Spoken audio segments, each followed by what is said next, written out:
नमस्कार मु दीपक सेनापति आज शुणा एक पौराणिक कहानी गणेशंकर पृथ्वी परिक्रमा परिवेषण परशुराम बेहेरा।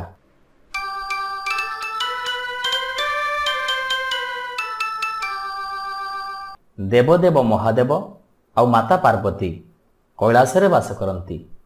तांकर दुई जण पुत्र संतान, जणे कार्तिक आउ जणे गणेश। कार्तिक थिले खूब क्रीड़ा प्रिय। एहा छड़ा से खूब शिकार प्रेमी।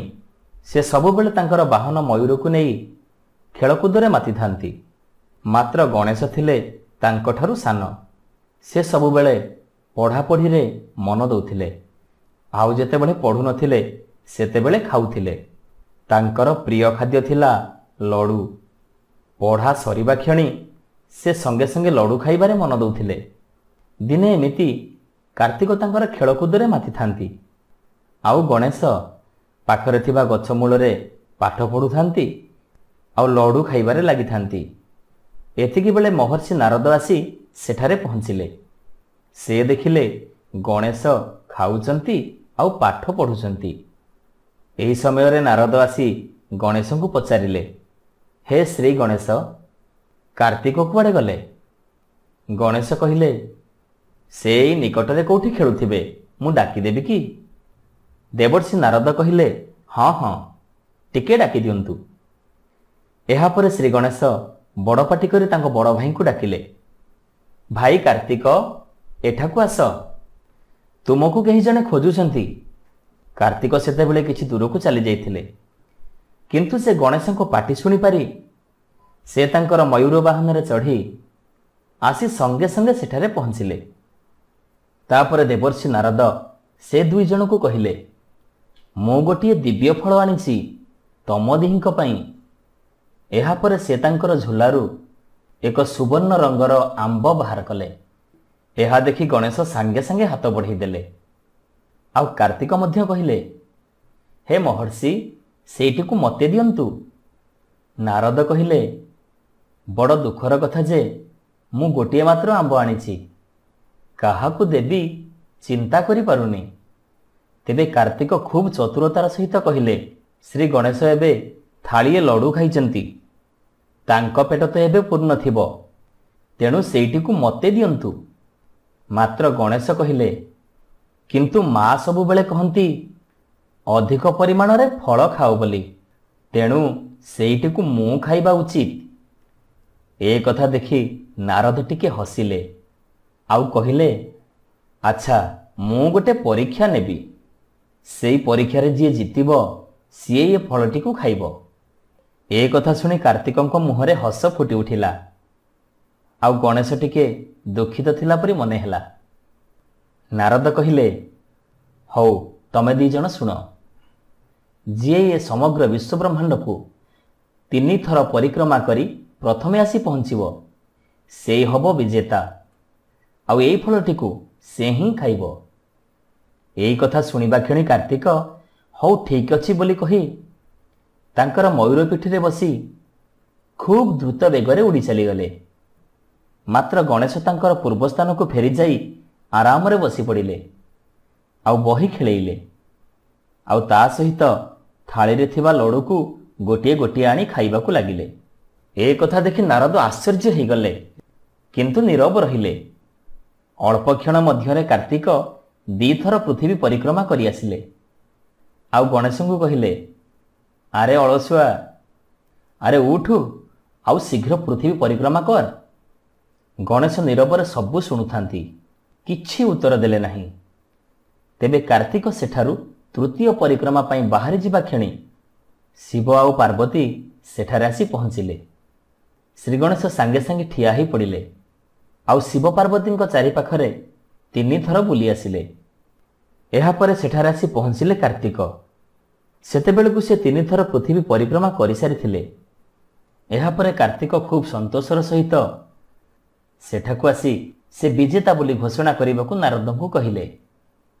आउ गणेश कहिले, किंतु मो दुखित भाई कार्तिक, ए प्रतियोगिता रे मु ही विजय लाभ करिछि। किंतु कार्तिक कहिले, किंतु मु तो 3 थर विश्व ब्रह्मांड परिक्रमा करी आसीबा परे भी ତମେ ଏଇଠାରେ ଥିଲ, ତେବେ ତମେ ବିଜୟ ଲାଭ କଲ କେମିତି? ଏବେ ଗଣେଶ କହିଲେ, ମୋର ମାତା ପିତା ହେଉଛନ୍ତି ଏ ସମଗ୍ର ବିଶ୍ୱବ୍ରହ୍ମାଣ୍ଡର କର୍ତ୍ତା, ଆଉ ମୋ ପାଇଁ ମୋ ପିତାମାତା ମଧ୍ୟ ସମଗ୍ର ବିଶ୍ୱବ୍ରହ୍ମାଣ୍ଡ। ମୁଁ ତାଙ୍କ ଚାରିପଟରେ 3 ଥର ବୁଲିଯାଇ ତମ ପୂର୍ବରୁ ବିଶ୍ୱବ୍ରହ୍ମାଣ୍ଡକୁ ପରିକ୍ରମା କରିସାରିଛି। ଏହାପରେ ନାରଦ ଅଳ୍ପ ହସି ସମ୍ମତି ଜଣେଇଲେ, ଆଉ କହିଲେ, ପ୍ରକୃତରେ କାର୍ତ୍ତିକେୟଙ୍କର କାର୍ଯ୍ୟଦକ୍ଷତା ଆଗରେ ଗଣେଶଙ୍କର ବିଜ୍ଞତା ଅଧିକ ଗ୍ରହଣୀୟ। କାରଣ ପ୍ରକୃତରେ ଶିବ ପାର୍ବତୀ ହେଉଛନ୍ତି ସମଗ୍ର ବିଶ୍ୱବ୍ରହ୍ମାଣ୍ଡର ପିତାମାତା। ତାଙ୍କ ଚାରିପାଖରେ ବୁଲି ଆସିବାର ଅର୍ଥ ସାରା ବିଶ୍ୱବ୍ରହ୍ମାଣ୍ଡକୁ ପରିକ୍ରମା କରିବା। ତେଣୁ ଶ୍ରୀ ଗଣେଶ ହେଉଛନ୍ତି ଏ ପ୍ରତିଯୋଗିତାରେ ପ୍ରକୃତ ବିଜେତା। ଏତିକି କହି ନାରଦ ସେହି ସୁବର୍ଣ୍ଣ ରଙ୍ଗର ଆମ୍ବଟିକୁ ଶ୍ରୀ ଗଣେଶଙ୍କ ହାତକୁ ବଢ଼େଇଦେଲେ। ଆଉ ସେଇଟିକୁ ଗଣେଶ ହାତକୁ ନେଇ ସାଙ୍ଗେ ସାଙ୍ଗେ ଭାଇ କାର୍ତ୍ତିକଙ୍କ ହାତକୁ ଦେଇ କହିଲେ, ତୁମେ ଏ ଆମ୍ବଟିକୁ ଗ୍ରହଣ କର। ମୋର ପ୍ରିୟ ଖାଦ୍ୟ ଥାଳିଏ ଲଡ଼ୁ ମୋ ପାଖରେ ଅଛି। ଏତିକି ସରିଗଲେ ମଧ୍ୟ ଆଉ ଥାଳିଏ ମୋ ପାଇଁ ମିଳିଯିବ। ଏଣୁ ଏଇଟିକୁ ତମେ ଖାଅ। ଏ କଥା ଶୁଣି ଶିବ ପାର୍ବତୀଙ୍କ ସହିତ ନାରଦ ମଧ୍ୟ ହସି ଉଠିଲେ। ଏହାପରେ କାର୍ତ୍ତିକ ସେ ଆମ୍ବଟିକୁ ଖାଇବାକୁ ଲାଗିଲେ। ଆଉ ଶ୍ରୀ ଗଣେଶ ତାଙ୍କ ଥାଳିରୁ ତାଙ୍କ ପ୍ରିୟ ଖାଦ୍ୟ ଲଡ଼ୁ ଗୋଟି ଗୋଟି କରି ଖାଇବାରେ ମନ ଦେଲେ। ନମସ୍କାର, ମୁଁ ଦୀପକ ସେନାପତି। ଆଜି ଶୁଣିବା ଏକ ପୌରାଣିକ କାହାଣୀ, ଗଣେଶଙ୍କ ଦାନ୍ତ କେମିତି ଭାଙ୍ଗିଲା। ପରିବେଷଣ ପରଶୁରାମ ବେହେରା।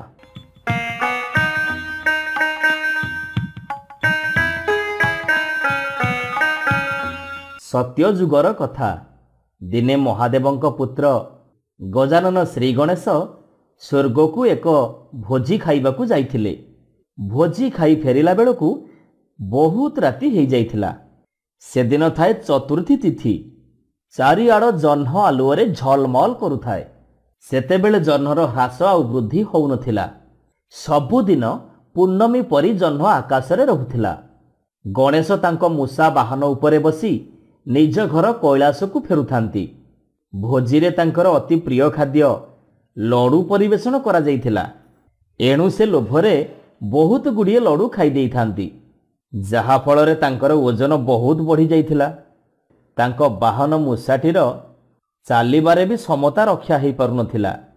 ଏହାଛଡ଼ା ଗଣେଶ ବି ଖୁବ୍ ଅସୁସ୍ଥ ଅନୁଭବ କରିବାକୁ ଲାଗୁଥିଲେ। ସେଥିପାଇଁ ଗଣେଶଙ୍କୁ ବାନ୍ତି ଲାଗିଲା। ସେ ସାଙ୍ଗେ ସାଙ୍ଗେ ଖାଇଥିବା ଲଡ଼ୁଗୁଡ଼ିକୁ ବାନ୍ତି କରିବା ସାଙ୍ଗେ ସାଙ୍ଗେ ମୂଷା ପିଠିରୁ ତଳକୁ ଖସି ପଡ଼ିଲେ। ମାତ୍ର ତାଙ୍କର ଅତି ପ୍ରିୟ ଖାଦ୍ୟ ଲଡ଼ୁଗୁଡ଼ିକ ତଳେ ବିଞ୍ଚି ହେଇ ପଡ଼ିଥିବାର ଦେଖି ସେଗୁଡ଼ିକୁ ସେ ଚଟାପଟ ଗୋଟେଇବାକୁ ଲାଗିଲେ।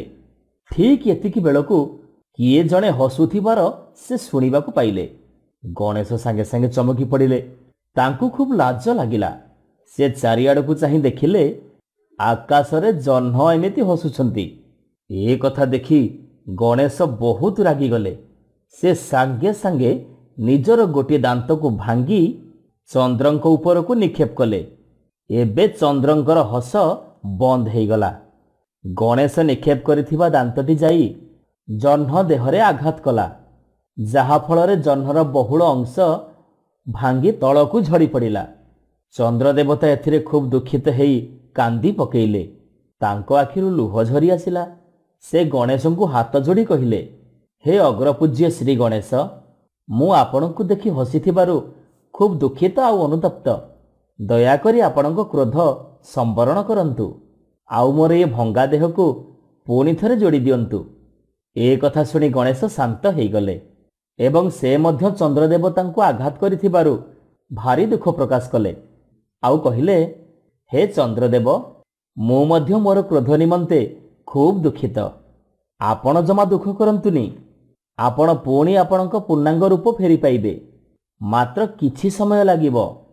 ଏହି ପୂର୍ଣ୍ଣ ରୂପ ପାଇବାକୁ ଆଜିଠାରୁ 11 ଦିନ ଲାଗିବ। ଏହାପରେ ପୂର୍ଣ୍ଣମୀ ତିଥିରେ ସମ୍ପୂର୍ଣ୍ଣ ହେବ। ସେଦିନ ଥିଲା ଚତୁର୍ଥୀ ତିଥି। ସେହିଦିନଠାରୁ ଚନ୍ଦ୍ର ପୁଣି ବୃଦ୍ଧି ହେବାକୁ ଲାଗିଲେ। ଠିକ୍ ପୂର୍ଣ୍ଣମୀ ଦିନ ପୂର୍ଣ୍ଣ ରୂପ ଫେରି ପାଇଲେ। ଏହାର 15 ଦିନ ପରେ ଅମାବାସ୍ୟା ଦିନ ଚନ୍ଦ୍ର ଆକାଶରୁ ସମ୍ପୂର୍ଣ୍ଣ ଅଦୃଶ୍ୟ ହେଇଗଲେ। ଏହା ପରଠାରୁ ପୁଣି ବୃଦ୍ଧି ପାଇବାକୁ ଲାଗିଲେ ପୂର୍ଣ୍ଣମୀ ପର୍ଯ୍ୟନ୍ତ। ଏମିତି ଭାବରେ ସେହି ପ୍ରକ୍ରିୟା ଆଜି ଯାଏ ଚାଲିଛି। ଏହି ଚତୁର୍ଥୀ ତିଥିରେ ବିଦ୍ୟା ବୁଦ୍ଧିଦାତା ଶ୍ରୀ ଗଣେଶଙ୍କୁ ପୂଜାର୍ଚ୍ଚନା କରାଯାଏ। ଆବାଳ ବୃଦ୍ଧ ବନିତା ସମସ୍ତେ ଏହି ଗଣେଶ ଚତୁର୍ଥୀ ଦିନ ଗଣେଶ ଦେବତାଙ୍କୁ ପୂଜାର୍ଚ୍ଚନା କରି ତାଙ୍କର ଆଶୀର୍ବାଦ ଲାଭ କରିଥାନ୍ତି।